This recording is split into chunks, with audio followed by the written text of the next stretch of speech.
Bonjour, ici Christine. Il y a quelques jours, j'ai posté sur ce blog une vidéo dans laquelle je vous partageais un épisode qui s'est passé où j'ai râlé.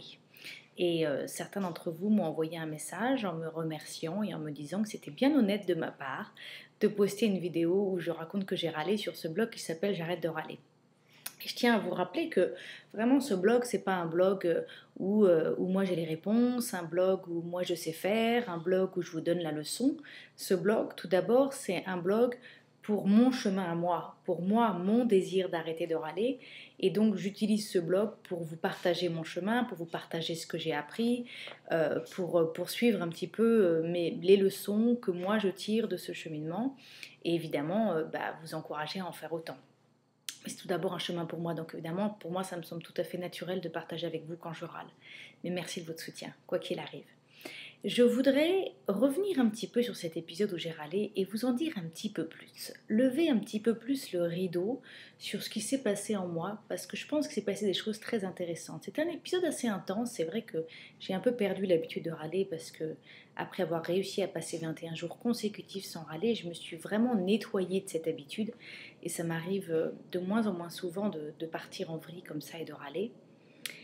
Mais en fait, je voulais partager avec vous que ce jour où j'ai râlé au guichet du magasin, où j'arrivais pas à récupérer la pièce qui manquait à mon article que j'avais acheté, et où donc je me sentais face à une profonde injustice, même si c'était une injustice d'une valeur de 15 dollars, ça me semblait quand même une grande injustice. Et finalement, je suis partie dans cette spirale où j'ai voulu marquer mon territoire et j'avais envie qu'on cède et qu'on reconnaisse mes droits. Et je me suis mise à râler. Et donc, ce que je raconte dans la vidéo précédente, c'est que j'ai gâché ma journée, mon après-midi. J'avais cet énorme nœud amer dans le ventre. J'ai sûrement pas fait du bien à la personne au guichet. Et j'ai eu le témoignage de mes enfants qui m'ont dit eux-mêmes, d'eux-mêmes, qu'ils auraient préféré ne pas être là.